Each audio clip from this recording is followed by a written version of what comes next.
دوستو ابھی حال ہی میں خیبر پختونخوا میں پشاور میں کوئی 14 علماء نے ایک فتویٰ دیا۔ فتوے میں کچھ جو نکتے ہیں، یہ تو کچھ پرانی باتیں ہیں، لیکن کچھ ایسے نکتے ہیں جن سے ہم آنے والے وقتوں کا جو سیٹ اپ ہوگا، خاص کر خیبر پختونخوا میں، اس کا اندازہ لگا سکتے ہیں۔ ویسے جو باقی نکتے ہیں جس میں تھوڑی سی پرانی بات بھی ہے کہ جہاد کا جو اعلان ہے وہ اسلامی ریاست کا سربراہ کرے گا۔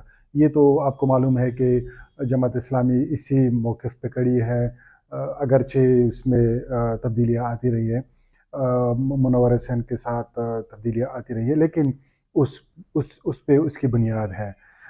دوسرا کہ فوج اور پولیس کے خلاف کوئی بھی کارروائی ہوتی ہے دہشت گردوں کے ہاتھوں یا کسی اور ایلیمنٹ کی طرف سے، تو وہ حرام ہوگا، اور ریاست اگر کارروائی کرے گی تو شریعت کے مطابق کرے گی۔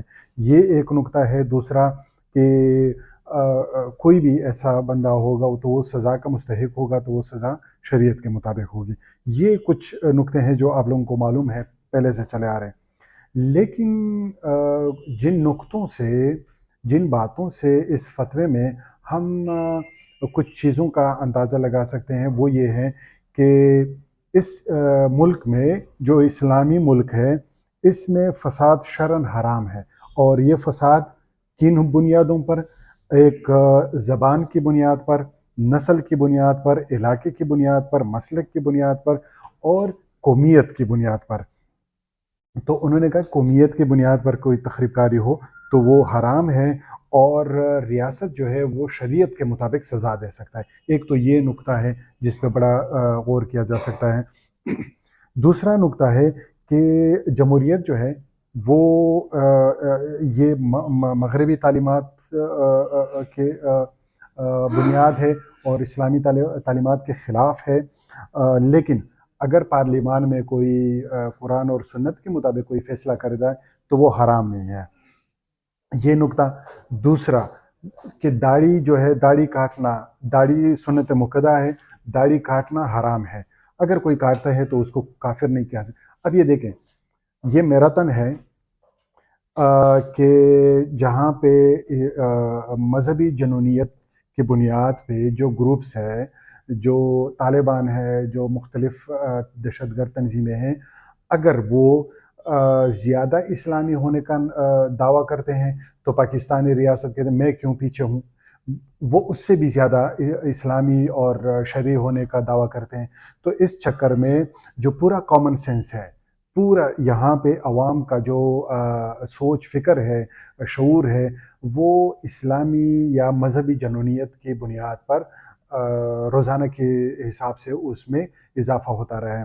تو پھر کیا ہوتا ہے، بیچ میں جو روشن فکر، آزاد خیال سیاست، لوگوں کی زندگی، آزادی، سب چیزوں پہ قدغن لگ جاتا ہے، اور لوگوں کو سمجھ نہیں آتی، اور وہ ایک دوسرے پہ قدغن لگاتے ہیں۔ مثلاً اگر کوئی خواتین آتی ہے اور وہ خواتین یہاں پہ اپنے حقوق کے بارے میں کچھ بات کرتی ہیں، تو پھر کیا کرتے ہیں، کچھ اور خواتین آتی ہے، ظاہری بات ہے وہ مذہبی لوگوں کی پلانٹڈ ہوتی ہے، کچھ اور خواتین آتے ہیں، وہ حیا مارچ مناتے ہیں۔ تو یعنی عوام انہی ریاستی جنونیت، مذہبی جنونیت جو ریاست پر اس کو پروان چڑھاتا ہے، اسی کا شکار ہوتے ہیں اور ایک دوسرے کو زندگی جینے نہیں دیتے۔ اب جو میرا سوال ہے وہ یہ ہے کہ خیبر پختونخوا میں ایم ایم اے کی حکومت کی طرز کا کوئی حکومت بنتا ہے۔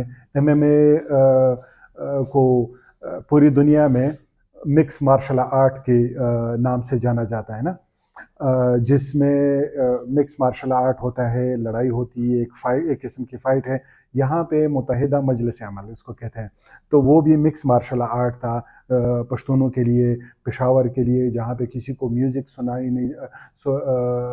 نہیں دیتے تھے، یا جہاں پہ بہت ساری چیزیں، آرٹ اور کلچر اور بہت ساری چیزیں ایسے ہیں جس کا گلا دبا دیا تھا اور اس کو ختم کر دیا تھا۔ اس کے خلاف